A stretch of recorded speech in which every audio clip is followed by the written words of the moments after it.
Durgapur city centre. এই city সেন্টারে আছে সৃজনী প্রেক্ষাগৃহ। সৃজনী প্রেক্ষাগৃহের সামনে রাস্তাটি অনেক দিনই অন্ধকার অবস্থাতেই ছিল। এই সৃজনী প্রেক্ষাগৃহের সামনে রাস্তা অর্থাৎ নজরুল ইসলাম সরণিতে নতুন পথবাতির উদ্বোধন করা হলো। এই বাতিগুলি অনেক দিন থেকেই সঠিকভাবে জ্বলছিল না, তাই নতুন পথবাতি লাগানোর পর একটি উদ্বোধন করা হলো।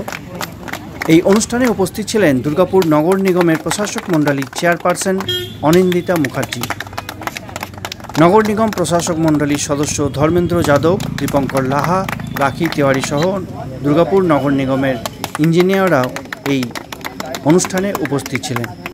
চেয়ারপারসন অনিন্দিতা মুখার্জি বলেন, এর আগে এই এলাকাতে ত্রিফলা লাইট লাগানো হয়েছিল। বর্তমানে সেগুলি ঠিকমতো কাজ না করার জন্য নতুন করে এই এলাকায় 54টি নতুন পথবাতি লাগানো হয়েছে, যা 28.5 লক্ষ টাকা ব্যয় করা হয়েছে এই পথবাতির জন্য। নতুন এই পথবাতি লাগানো রাস্তাটি আলোকোজ্জ্বল হয়ে উঠেছে। এর ফলে এই এলাকা দিয়ে নিত্যদিন যাতায়াতকারী মানুষজন অবশ্যই উপকৃতই হবেন।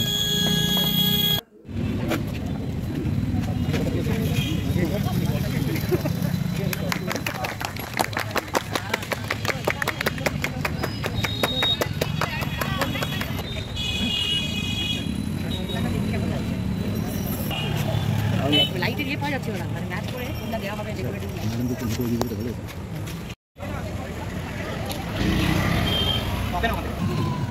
कुछ हमें स्टैचू होगी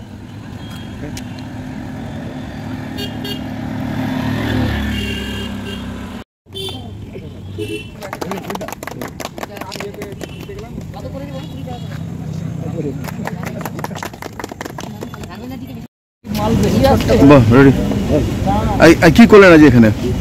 আজকে আমাদের আরেকটা পালক, কারণ বহুদিন ধরে এই অঞ্চলের সমস্ত মানুষজনের একটা অভিযোগ ছিল, ত্রিফলা আলো আমরা লাগিয়েছিলাম অলরেডি, কিন্তু সেই আলোগুলো ঠিক মতোভাবে কাজ করছিল না, কতগুলো অফ হয়ে যাচ্ছিল, বিভিন্ন ধরনের প্রবলেম দেখা যাচ্ছিল, যার জন্য অন্ধকার ব্যাপারটা থেকেই যাচ্ছিল।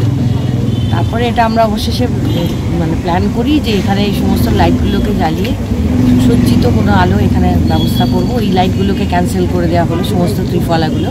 তারপরে সুসজ্জিত আলোর এখানে ব্যবস্থা করা হয়েছে, যাতে এই রাস্তাটা ক্ষুদিরামের স্ট্যাচু পর্যন্ত, তাই তো আমাদের এই সৃজনী হলের সামনে থেকে ক্ষুদিরামের স্ট্যাচু পর্যন্ত 54খানা আলো, খালি 7টা লাগানো যায়নি, কারণ এডি দিয়ে যেহেতু রাস্তা সংস্কার করছেন, সেটা কমপ্লিট হলে বাকি 7টা আলো জ্বেলে দেওয়া হবে।